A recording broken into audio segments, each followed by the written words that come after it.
Hi, I'm E.D. Lewis, and welcome back to my channel. Before we get started, you know the drill. Hit that like, hit that subscribe, hit that little bell so you'll get notifications from my videos, and also to please leave a comment.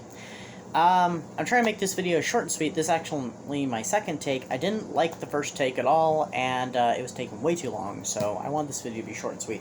I will be doing another review this Saturday off of a horror novel, more recent, from just a little over a few years ago, and it's by a popular author, so do check it out. I did say I would do occasional Wednesday videos, and this is one of those, so this is kind of a bonus, and we are actually looking at a little collection of mine. It was sitting right here, but I moved it, and one of my Phyllis A. Whitneys fell over. See if it stays up this time. So let's get started. So I'm sharing with you today my Harlequin Gothic Romance books, which I have a few here. See, there we go again. Okay. So, I'm not going to read through these like some of these I was doing in the previous video. It took way too much time, so here we go. So here's the first one. It's very much the typical Gothic Romance cover, just modernized from the 1980s. I think this was 84, and it's called Castle at Jade, Cove. So yeah. And it's about a lonely woman who seeks sanctuary at this castle on the cliffs, and she kind of falls in love with, I guess, the two there, except for one of them has a deadly secret, and she becomes a danger to him, but it's just a question which one.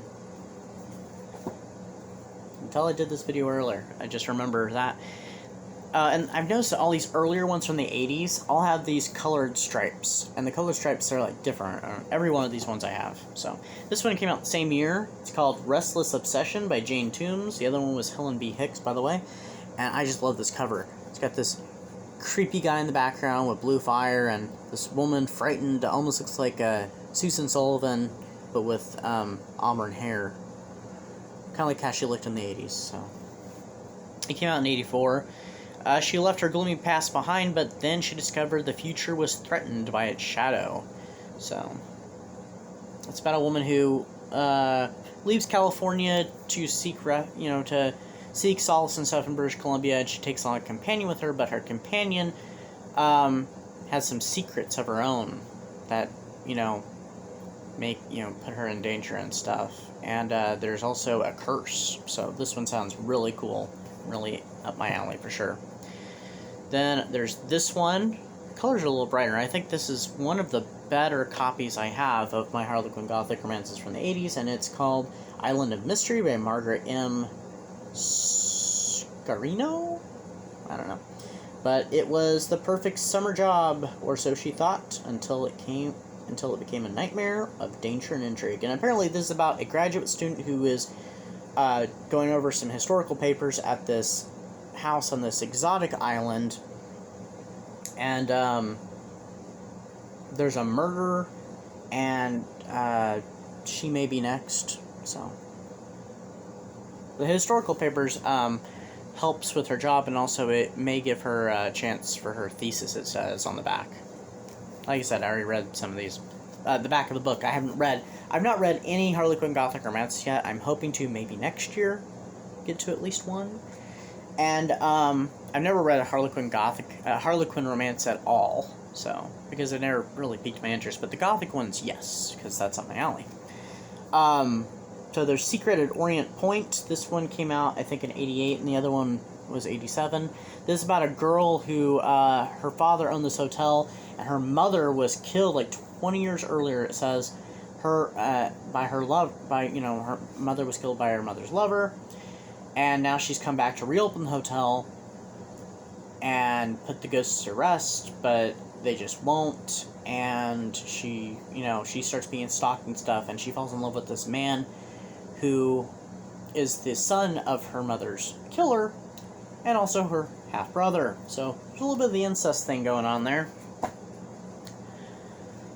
So, Then I have this one. This is the start of my ones that's more modern Gothics, and they're the Intrigue, but they're Eclipse, and all the Eclipse, from what I understand, are Gothic. I just don't know if they sell, this label anymore.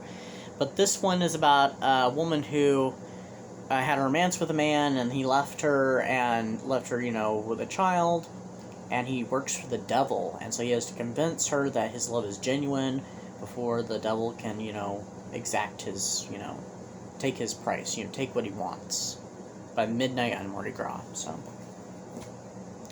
sounds interesting. This one is The Substitute Sister by Lisa Childs. I forgot to say the other was Sylvie Kurtz. These are 2005 and 2006 books, by the way. This one's about a girl who goes to retrieve the body of her recently murdered twin sister, and you know, basically take charge of her newly discovered niece. She starts to fall in love with the sheriff, but she doesn't know, did the sheriff murder her sister, or is he, you know, actually interested in her? What's going on, you know? So there's some mystery and a little intrigue there, of course, you know, it's intrigue. And the last one is called Stoneview Estate. It's large print.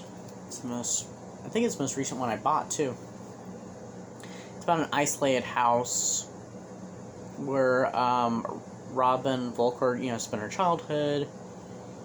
She was raised by her, it sounds like she was raised by her domineering grandmother, who plans for the 100th anniversary of the estate. And she's returned there for the summer. Yet, from the moment Robin arrived, a sinister atmosphere echoed the evil of the past. Someone didn't want the festivities to take place, didn't want the estate secrets to see the light of day. Everyone was suspect. Everyone except Brian Keller, one of the invited guests. He was kind and strong and seemed the only person Robin could rely on. But Brian was not who he pretended. So apparently there's a mistaken identity or dual identity going on here. On my previous filming of the video, I did not read the back of this one, because the video was way too long. But that's it. So, you know, we have the older ones from the 80s, which all have the stripes and the white covers with the cool painted ones. Then we have the ones from 2000s. There are other ones, it's just these are the ones I have. Which I love the cover of Substitute Sister. The story didn't sound as good, but the cover was what drew me. This one sounds most interesting, in my opinion, out of the more modern ones. So. But those go right here. I put them at the end of my Gothic, right before I go into Dark Shadows, so. That's my video. I will see you back here on Saturday for a review. I don't want to say what book it is or who the author is, but it is a popular author. It is one that I decided to try out. I actually have 2 books by this author, but I've only read the one.